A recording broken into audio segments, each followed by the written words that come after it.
여러분, 대한민국에서 지금까지 가장 많이 팔린 책이 뭘까요? 1위가? 예, 성경책이죠, 당연히. 단연코 성경책입니다. 뭐 성경책은 한국뿐만이 아니고 전 세계적으로도 1위입니다. 요즘 같은 디지털 시대에도 여전히 1위를 고수하고 있습니다. 아마 이 기록은 깨지기는 어려울 것 같아요. 자, 1위가 성경책이라면은 우리나라에서 제일 많이 팔린 책 2위는 뭘까요? 수학의 정석이라는 수학책입니다. 아마 중고등학교 지나오신 분들은 다 아실 거예요. 수학의 정석. 한 번쯤은 다 보셨을 것이고 한 권쯤은 다 아마 사셨겠죠. 수학 참고서 중에서는 1등이고 전체 도서 판매량에서는 2위를 기록하는 책이에요. 굉장히 많이 팔린 책이죠. 이름을 잘 지은 것 같아요. 수학의 정석. 근데 여기 나오는 정석이라는 말은 사실은 바둑에서 쓰는 말입니다.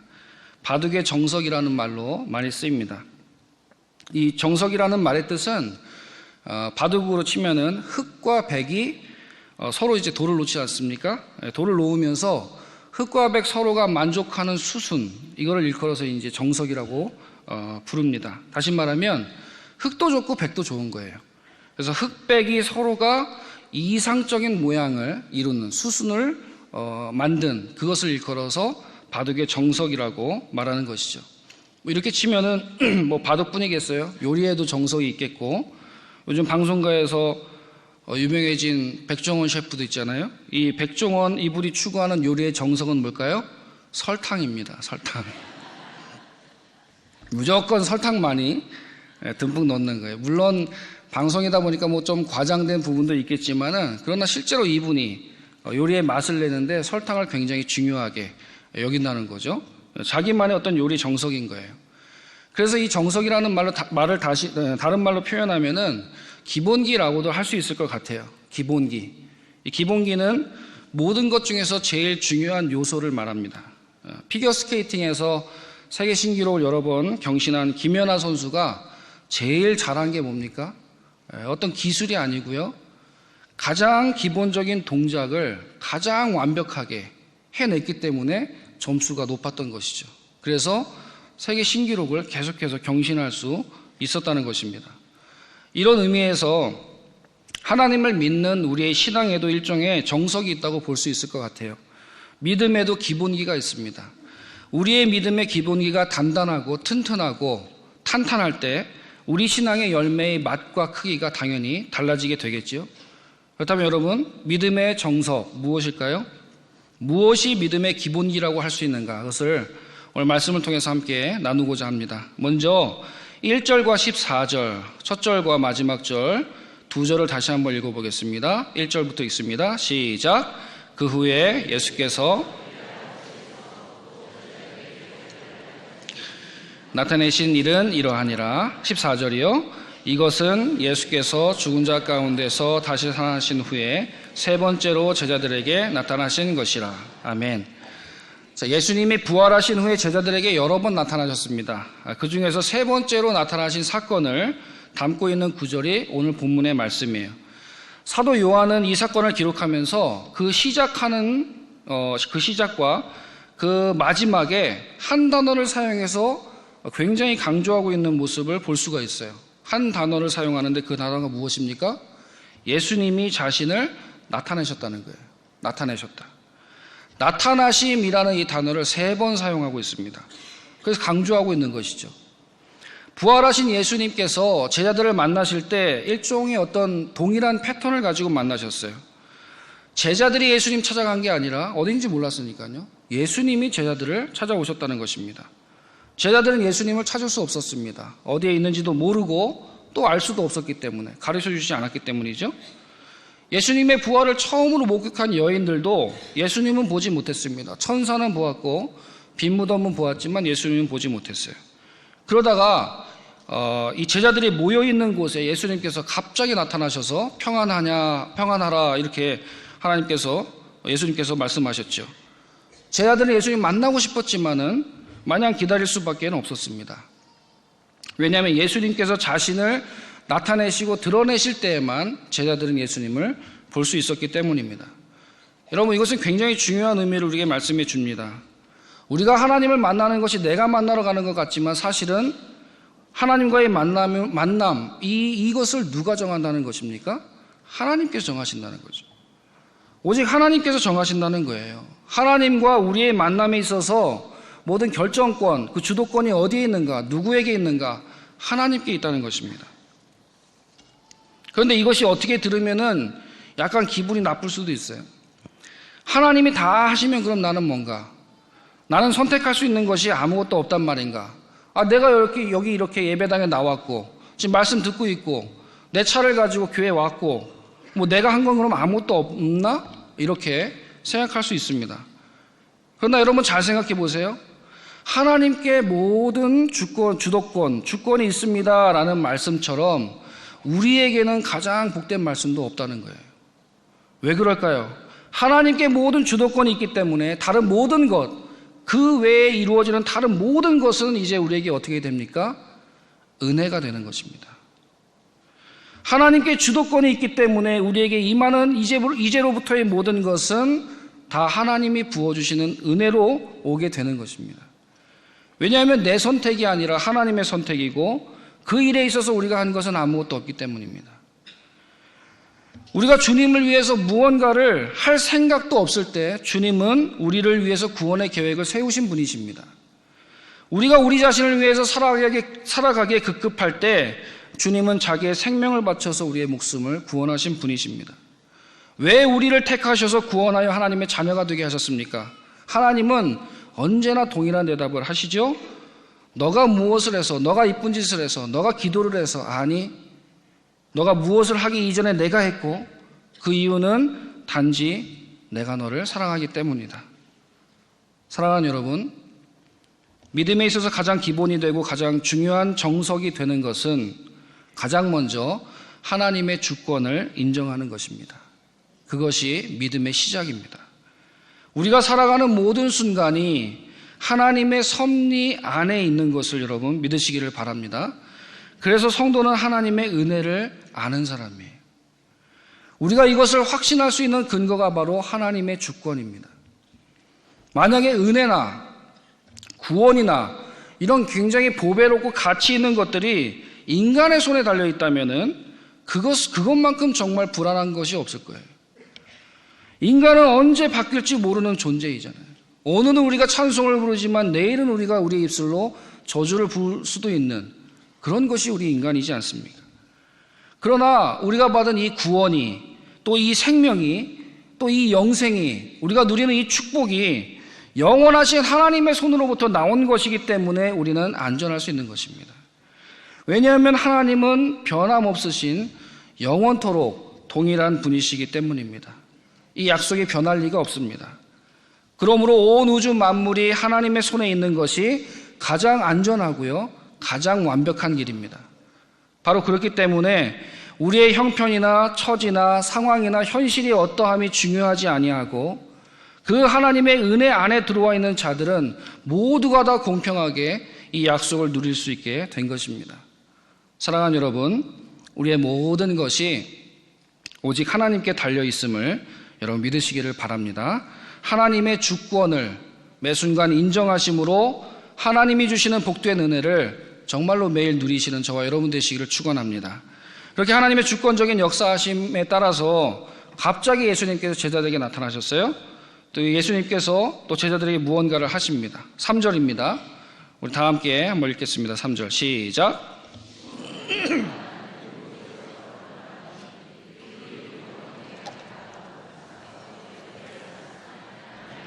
아무것도 잡지 못하였더니. 아멘. 자, 여기에 보면은 두 가지 기적이 나와요. 첫 번째 기적, 그 중에 첫 번째 기적인데요. 자, 베드로와 그 일행이 밤이 새도록 그물을 던졌는데 물고기를 한 마리도 잡지 못했다는 거예요. 저는 이것이 기적이라고 생각해요. 왜냐하면 베드로와 그 일행들의 면면을 보면은 물고기 한 마리도 잡지 못할 수가 없는 사람들이기 때문입니다. 갈릴리에서 예수님을 기다리던 7명 중에 절반 이상이 어부 출신입니다. 저와 같은 낚시 못하는 비전문가들만 모여 있었다면은 물고기 못 잡는 게 당연하죠. 그러나 이 사람들은 전문가 중에 전문가였습니다. 자기들이 계속해서 살던 삶의 터전이었습니다. 어릴 때부터 눈 감고 헤엄치던 갈릴리 호수였어요. 어른이 돼서는 직업적인 업으로 매일 물고기 잡던 사람들입니다. 그 갈릴리 호수인데 거기에 7명이나 있었는데 물고기를 못 잡았다. 이게 진짜 기적 같은 일인 거죠. 그러면 그날만 특별히 갈릴리 호수의 물고기 씨가 말랐는가? 아니라는 거예요. 6절을 한번 보세요. 한 번 더 읽겠습니다. 6절 시작. 이르시되 그물을 배 오른편에 던지라. 그리하면 잡으리라 하시니 그물을 들 수 없더라. 아멘. 어느샌가 예수님께서 오셨습니다. 제자들은 날이 새기까지 수고를 했단 말이죠. 그래서 해변에 누가 서 있는지조차 관심도 없었고 알지도 못했습니다. 그때 해변에서 누가 소리칩니다. 얘들아, 물고기를 잡았느냐? 있느냐? 물어보니까 원래는 그 대답 안 해야 되거든요. 당신이 무슨 상관이요? 이래야 되는데 이 사람들이 뭔가 이렇게 이끌렸나 봐요. 제자들이 못 잡았습니다. 그러니까 그럼 배 오른편으로 그물을 던지라. 그리하면 잡으리라. 이렇게 말씀하셨어요. 사실 그거 안 들어야 돼요. 밤새도록 수고했는데 당신이 뭔데 그러시오? 이래야 되는데 그냥 순종한 거예요. 그래서 여러분도 잘 아시듯이 그물이 찢어질 만큼 고기가 많이 잡혔어요. 나중에 보니까 153마리입니다. 갈릴리 호수에 사는 그 물고기인 이 베드로 피쉬는 한 마리가 크기가 팔뚝만 합니다. 이만하니까 이게 153마리면은 엄청나게 잡힌 거죠. 사람이 들 수가 없죠. 이렇게 제자들은 예수님을 세 번째로 만났을 때 두 가지 기적을 연속으로 맛보는 거예요. 물고기를 잡지 못했던 이 첫 번째 사건을 우리가 기적이라고 본다면은 예수님이 오신 시각에 대한 우리의 관점을 좀 달라져야 돼요. 예수님이 언제 오셨을까요? 그렇다면 제자들이 배 타러 나갔을 때 오셨을까요? 아니면 해변에 서신 그때 오신 것일까요? 두 가지가 첫 번째 기적이 물고기가 없는 것이 맞다면 예수님이 오신 시각은 이미 벌써 배 타러 나갈 때부터 예수님 계셨다는 말이 됩니다. 9절에서도 나와 있듯이 제자들에게 말 건넨 다음에 후다닥 다시 와가지고 숯불 피우고 생선 잡고 막 떡 올리고 예수님이 이러셨다, 이거는 좀 상상이 안 되잖아요. 미리 오셔서 숯불을 피워 놓으시고 또 떡도 올려 놓으시고 노릇노릇하게 구우시고 생선도 잡아서 올리시고 제자들 맞을 준비를 예수님이 이미 마친 상태라는 것이죠. 그러나 서로 이 말씀 아니더라도요, 상식적으로 우리가 생각할 때 부활하신 예수님이 제자들의 상황을 모르실 수가 없습니다. 왜냐하면 부활하신 우리 주님은 무소부재하신 하나님이시기 때문입니다. 시간과 공간의 제약을 받지 않으시는 전능하신 하나님이시기 때문입니다. 그래서 문이 닫혀있던 그 방에도 문 열어준 사람 없는데 예수님께서 갑자기 나타나실 수 있었던 것이죠. 무엇을 말씀하시는 것입니까? 나는 시간과 공간을 초월하는 하나님임을 제자들에게 보여주고 계시는 거예요. 사랑하는 여러분, 이 두 가지 기적은 우리에게 또 아주 중요한 의미를 가르쳐 줍니다. 우리가 믿는 예수님은 빈 그물을 우리가 걷어 올릴 때에도 함께하고 계신다는 사실이에요. 또한 가득 찬 그물을 길어 올릴 때에도 함께 하시는 주님이시라는 말입니다. 여러분, 우리가 빈 그물 걷어 올릴 때는 주님 안 계시기 때문입니까? 하나님이 함께하지 않으셨기 때문입니까? 역사하지 않으셨기 때문입니까? 아니지요. 빈 그물에도 주님 역사하셨다니까요. 안 잡히도록 역사하셨다니까요. 여러분, 믿음의 정석이란 뭘까요? 우리가 하나님의 주권을 인정한다면은 또한 그분께서 우리의 생사화복을 섭리하고 계신다는 것을 믿는 것입니다. 그래서 주님은 말씀하셨어요. 너희가 약할 때 기뻐하라고. 너희가 환난당했을 때 기뻐하라고. 왜요? 우리가 약할 그때에 주님의 강하심이 확연히 드러날 것이기 때문입니다. 우리를 통해서 주님의 전능하심이 드러나게 될 것이기 때문입니다. 오히려 우리가 걱정해야 될 때는 언제냐면은 내가 강하다고 생각할 때입니다. 왜냐하면 그 모든 것을 내가 한 것인 양 우리의 심령이 교만해질 수 있기 때문입니다. 사랑하는 여러분, 하나님의 섭리 안에서 우리를 오늘도 어김없이 복되게 인도해 가시는 하나님이심을 여러분 믿으시기를 바랍니다. 그렇기 때문에 우리가 빈 그물을 올려도 주님 감사합니다 할 수 있는 것입니다. 주님의 뜻 안에서 계획하심이 있음을 믿기 때문입니다. 가득 찬 그물을 올려도 우리는 교만할 수 없습니다. 왜냐하면 이 모든 것이 주님의 은혜임을 잘 알기 때문입니다. 빈 그물이든 가득 찬 그물이든 그 모든 것을 통해서 여러분의 삶 가운데서 하나님께 영광 올려드리시는 저와 여러분 되시기를 축원합니다. 이것이 믿음의 정석이에요. 이제 마지막으로 우리가 이러한 복된 은혜 가운데 이제 거하고 살게 되었는데, 그렇다면은 우리가 주님께 해드릴 수 있는 것은 무엇이 없겠는가? 이제 마지막으로 15절입니다. 우리 15절 말씀 같이 한번 읽겠습니다. 시작. 그들이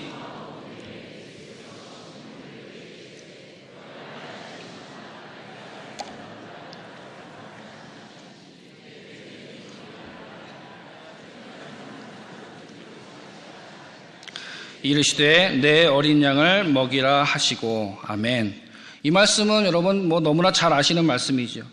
주님을 3번 부인했던 베드로를 다시 찾아오셔가지고 예수님께서 베드로의 사도의 권위를 다시 회복시켜 주시는 굉장히 중요한 장면입니다. 그런데 이 장면에서 예수님 참 좀 독하시다, 그런 마음 들 정도로 베드로에게 말씀하고 계세요. 어떻게 하셔요? 베드로가 예수님을 3번 부인했던 것처럼 베드로에게 너 정말 나를 사랑하니? 이러고 3번 물어보고 계십니다. 베드로가 그 3번째 질문에 답할 때 베드로가 얼마나 근심했는지 성경에도 베드로가 근심하여 대답했다, 이렇게 기록될 정도로 베드로에게는 괴롭기 그지없는 시간이었단 말이죠. 더군다나 여기 읽은 이 15절은 사실은 한술 더 떠서 아주 처음부터 강하게 말씀하고 계시는 거예요. 왜냐면은 뭐라고 하셨나요? 너가 이 사람들보다 나를 더 사랑하느냐? 이렇게 물어보셨어요. 이 사람들보다 라고 비교하며 물어보셨어요. 왜 그러셨을까요? 전에 예수님께서 십자가에 달리시기 전에 제자들을 향해서 이렇게 얘기했어요. 너희가 다 나를 배신할 거라고, 너희가 다 나를 떠날 거라고. 그때 베드로가 어떻게 했습니까? 아닙니다, 주님. 이 사람들은 배신할지 몰라도 저는 절대로 주님을 떠나지 않겠습니다. 이 베드로가 호언장담했거든요. 그때 예수님께서 너 닭 울기 전에 3번 부인할 거다, 이렇게 말씀하신 거 아니겠어요? 그 말이 무슨 말입니까? 이 사람들보다 제가 주님 더 사랑해요, 이렇게 고백한 거거든요. 그래서 예수님은 베드로를 회복시키시면서 아주 세심하게 이 부분까지도 회복될 수 있도록 치유하고 계시는 거예요. 사랑하는 여러분, 주님보다 더 사랑하는 것이 여러분에게 없으시기를 축원합니다. 오직 주님만을 더 사랑하는 저와 여러분 되시기를 바랍니다. 날이 갈수록 주님을 더 사랑하게 되는 것이 믿음의 완성이기 때문입니다. 우리가 주님을 닮아간다는 의미는 갈수록 주님의 사랑으로 우리가 충만해진다는 의미입니다. 그래서 주님을 정말 사랑하는 사람만이 진짜로 이웃을 사랑할 수 있게 되는 것입니다. 왜냐하면 그제서야 비로소 내 사랑, 내 힘, 내 능력, 인간적인 사랑이 아니라 주님이 부어주시는 그 사랑으로 그를 사랑할 수 있게 되기 때문입니다. 진짜 제대로 여러분들이 자식을 사랑하기 위해서는 하나님을 먼저 사랑하는 법을 배워야 합니다. 왜 그렇습니까? 그래야 하나님의 그 참 사랑이 나에게 흘러오고 그 참 사랑이 자식에게로 흘러갈 것이기 때문입니다. 예배를 안 드리면 주님이 나를 싫어하실까, 혹 벌받을까, 그래서 우리가 예배하는 것이 아니라 주님을 사랑하기 때문에 예배를 올려 드리는 것입니다. 주님을 사랑하기 때문에 드리는 헌금만이 주님께서 기뻐 받으시는 예물이 되는 것입니다. 주님을 사랑하기 때문에 감당하는 봉사나 사역이 하나님께 온전히 영광을 올려드리게 되는 것입니다. 이것이 은혜이고 이것이 복음입니다. 이제 말씀을 정리합니다. 한 15년 전에 있었던 일이에요. 미국 콜로라도주 덴버시 인근에 리틀턴이라는 지역이 있습니다. 인구 한 3만 5천 명 정도가 사는 아주 작은 소도시입니다. 이곳에 콜럼바인 고등학교가 있는데요. 이곳에서 총기 난사 사건이 있었어요. 학생 25명이 죽었고 용의자 2명이 사살됐습니다. 굉장히 큰 비극이 있었죠. 그런데 이 비극 가운데 놀라운 이야기 하나가 있었다는 거예요. 이 학교의 불량서클 단원이었던 트렌치코트 마피아, 이제 걔네들이 그렇게 이름 지은 거죠. 트렌치코트 마피아 단원 둘이 총기를 가지고 들어와서 학생들을 난사하고 있을 때 그곳에 17살 된 캐시 버넬이라는 소녀가 있었습니다. 총을 들고 있던 이 학생 하나가 그녀에게 총구를 딱 들이밀고는 이렇게 물었어요. 이것은 이제 실제 그 옆에 있다가 살아난 학생이 얘기한 거예요. 증언한 거예요. 총구를 딱 목에 겨누고는 얘가 이 캐시에게 이렇게 얘기했습니다. 너는 하나님을 믿느냐? 이렇게 물었어요. 만약 거기서 안 믿는다고 했으면 살았을지도 모르겠죠. 그러나 이 캐시는 그 사람의 눈을 똑바로 쳐다보면서 이렇게 얘기했습니다. Yes, I believe in God. 그래, 나는 하나님 믿어. 그러자 그는 분노한 목소리로 총구를 심장에 탁 겨누고 팍 찌른 다음에 하나님은 없어 라고 소리쳤어요. 캐시도 그 소리를 들었고 총구가 자기의 심장에 와 있다는 걸 알았습니다. 그렇지만 캐시는 다시 그 사람을 향해서 이렇게 대답했습니다. 아니야, 하나님은 살아계셔. 너도 그분의 길을 따라가야 돼. 이렇게 얘기했다는 거예요. 너무나 화가 난 그 학생이 결국 방아쇠를 당겨버렸어요. 그리고는 마구 총을 쏘아댔습니다. 피투성이가 된 이 캐시 버넬은 결국 생명이 끊어졌습니다. 이 사실이 그 사건 속에서 살아난 학생들을 통해서 알려지기 시작했어요.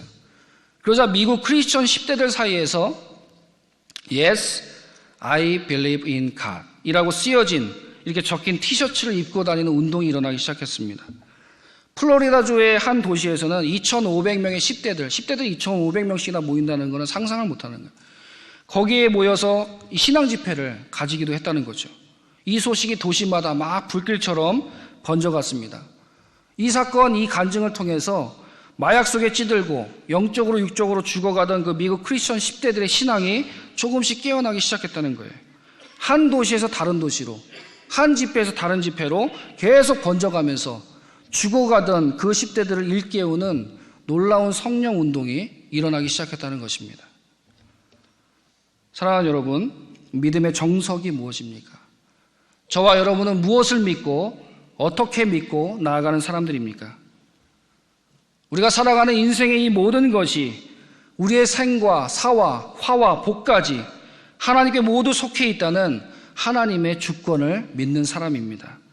또한 하나님께 주권이 있음을 내가 믿는다면 내가 지금 어떠한 상황, 현실, 어려움이든 고난이든 환난이든 핍박이든 그 모든 상황 가운데 있다 할지라도 하나님의 섭리 안에서 결국은 복되게 주님 인도하실 것을 믿는다는 말입니다. 그러나 이 모든 것을 하되 억지로 하는 것이 아니라, 우리가 복받기 위해 하는 것이 아니라, 벌 받을까 봐 하는 것이 아니라, 천국까지 못할까 봐 하는 것이 아니라, 이 모든 것은 오직 하나님을 사랑하기 때문에 한다는 것이죠. 단지 그 이유 하나 때문에 오늘도 주님의 말씀에 순종하며 나아가는 것, 그 사람을 일컬어서 믿음의 사람, 성도라고 하는 것입니다. 죽음의 총구 앞에서도 Yes, I believe in God. 그래, 난 하나님 믿어. 너도 그 길을 가야 돼. 라고 담대히 고백했던 하나님을 전심으로 사랑하는 이 소녀처럼 말입니다. 여러분 중에 혹시 이런 생각하시는 분 계십니까? 나는 그 정도까지 하나님 사랑하는 것 같진 않은데 그럼 나는 어떻게 하지? 낙심하는 분 계세요? 전혀 낙심하지 마세요. 믿음의 기준은 하나님이 판단하시는 것이고 믿음의 기준은 사람이 아닙니다. 베드로의 회복은 다른 제자들과는 전혀 상관없이 일어난 회복입니다. 어제의 베드로와 오늘의 베드로가 다를 수 있는 이유는 오직 주님 때문입니다. 다른 사람이 아니에요. 상관없습니다. 나와 주님 단 둘의 관계에 있어서 있어야만 되는 사건인 것입니다. 물론 이것이 쉽지는 않겠지만은 불가능하진 않아요. 주님은 그것만 원하세요. 그거면 돼요. 단지 어제보다 오늘 더 하나님 사랑하게 되면 그것으로 가장 기뻐하시는 분이 하나님이십니다. 왜냐하면 그것이 하나님이 말씀하시는 믿음의 성숙이기 때문입니다. 어제보다 오늘, 작년보다 올해 주님을 더 사랑해 가면 되는 것입니다. 어렵지 않습니다. 왜냐하면 지금도 우리 안에 계시는 성령께서 우리를 도우실 것이기 때문입니다. 그러므로 여러분, 전심으로 성령님을 의지하십시오. 우리가 매 순간 하나님을 더 사랑할 수 있는 것은 오직 성령께서 주시는 그 능력으로만 되는 일이기 때문입니다. 오늘 이 말씀을 꽉 붙잡고 하나님을 먼저 사랑하는, 자식 사랑하지 말라는 얘기가 아니에요. 그보다 먼저 하나님을 사랑할 때 온전한 하나님의 역사가 나타난다는 것입니다. 하나님을 먼저 사랑하는, 그래서 하나님이 우리에게 주신 모든 사람들과 모든 것들을 그 은혜 안에서 제대로 누리며 오늘 하루 또 이 한 주간 살아가시는 저 여러분 되시기를 주님의 이름으로 축원합니다.